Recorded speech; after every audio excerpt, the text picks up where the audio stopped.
He was only 9 years old. But on that night, he saw everything: the shot, the screams, the silence. After nearly a decade of silence, Kelly Khumalo's son has broken his silence about what happened the night Senzo Meyiwa died. What he revealed has the power to shatter everything we thought we knew about that case. If your child witnessed a crime, especially one involving someone close, would you encourage him to speak out or protect them in silence? Let us know what you think in the comments below. He wasn't supposed to understand what death looked like, but that night he did. Inside the Vosloris house, the boy stood amid chaos. A gunshot shattered the silence. Blood painted the tiles. Screams rang in his ears. The victim? Senzo Meyiwa, South Africa's soccer captain, the man who was like a father to him. That moment carved itself into the child's memory. For years, the world speculated about that night, but the boy, silent all this time, had seen it unfold. His young eyes recorded what many adults blurred, twisted, or erased. In the storm of secrets, he was the one calm witness.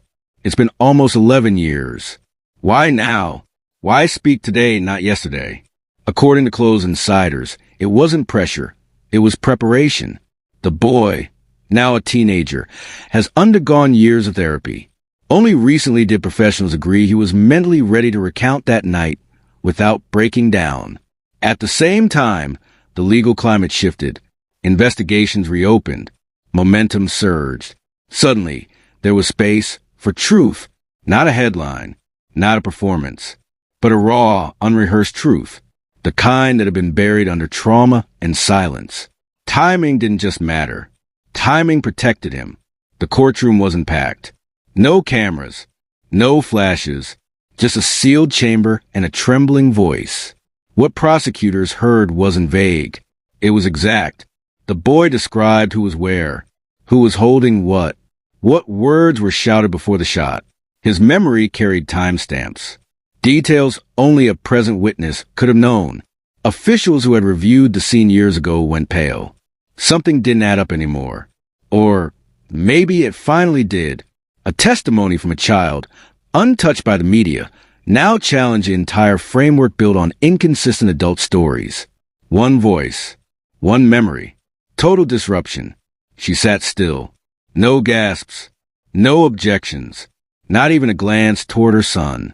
When the statement was read out loud, some expected tears, rage, or at least a flinch. But Kelly Khumalo gave none of it. Her expression? Indecipherable. Her body language? Frozen. Some interpreted it as guilt. Others, as a mother reliving the most painful night of her life, through her child's words. What do you do when the one you try to protect ends up revealing the secret you feared most? Whether it was acceptance, heartbreak, or calculation, no one could tell. But silence was her answer. He said it happened fast. Too fast. But in those 5 seconds, everything changed. According to his statement, the fight wasn't about a robbery. It was personal. Heated words. Accusations. Then a hand reached for the gun. Senzo tried to step in, but the shot came quick, and it hit him. The boy described the moment Senzo dropped to the floor. Blood, then screaming, then silence. His version doesn't match what some adults testified. It's messier, more emotional, but also more human, less rehearsed. That 5-second memory could become the most powerful evidence this case has ever had. For a decade, he was barely mentioned. No interviews, no statements. It's almost as if people forgot he existed. But he didn't forget. He remembered every sound, every word, every face. While others went on talk shows, rewrote their versions and debated timelines, he was just a boy, reliving the moment over and over in his head, hidden in plain sight, not by choice, but because nobody wanted the raw version, not the police, not the media, not even the family. But now, the silence is cracked. The witness they all ignored is finally speaking. Child testimony is delicate in South African law. Judges look for consistency, emotional readiness, and independent verification. But legal experts reviewing the boy's statement were stunned.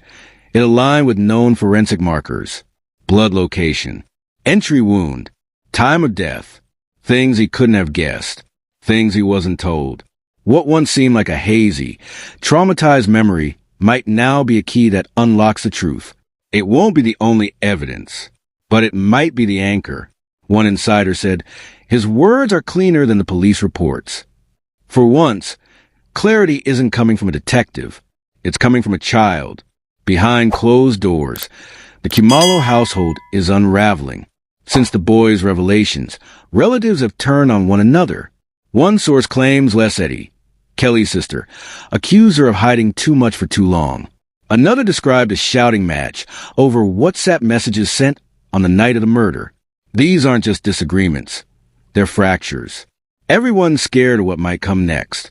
Because if the boy's story is true, then someone in the family is lying. Or worse, covering for something bigger. And in a house built on fame, image, and secrets, truth doesn't just hurt. It detonates. Not every childhood memory survives. But trauma has a way of tattooing itself onto the brain. That's what psychologists say about the boy's recollection. According to Dr. Molefen Sum, a top trauma specialist in Johannesburg, children often distort ordinary events, but traumatic ones, those stay clear. His statement wasn't vague. It wasn't confused. And professionals reviewing it believe it was formed not just in memory, but in the nervous system. When he spoke, it wasn't just words. It was pain being unzipped. Experts say that's what makes it credible. He didn't describe the moment. He relived it. There's movement, real movement. The National Prosecuting Authority has filed requests to revisit parts of the case file. New subpoenas are on the table. Prior testimonies may be re-examined under the lens of this new statement. Some legal experts believe this could trigger a cascade of legal challenges, including possible perjury charges. For years, the case was like a stalled car, smoke, but no ignition. Now it's accelerating, and no one knows who will get run over. Momentum has returned. The question isn't whether the case will reopen. It's who it will consume when it does. The boy's version doesn't just introduce new truths. It contradicts old ones. Tumalo Madlala, Longwe Twala, Mthakazisi Thwala. All of them gave versions of the night Senzo died. Versions that now stand in conflict with the child's statement. He mentioned someone that wasn't supposed to be there. He excluded someone the others included. This isn't a small adjustment. It's a seismic rewrite. And that puts pressure on the adults. Are they going to double down? Or admit that they might have held back something critical? The silence is over. Now, it's either alignment or exposure. Social media exploded. Twitter, Facebook, TikTok. Everyone had an opinion. Some called it bravery. Others accused Kelly of using her child. But one thing was consistent. Shock. South Africans have followed this case for nearly a decade. They'd heard rumors, seen documentaries, watched courtroom footage. But no one expected this twist. That after all the noise, it would be a teenager, quiet and forgotten, who dropped the loudest truth bomb. Public opinion is now torn. The nation doesn't know who to trust. But one thing's certain. The case isn't a cold file anymore. It's boiling. Officer who worked the case early on recently broke.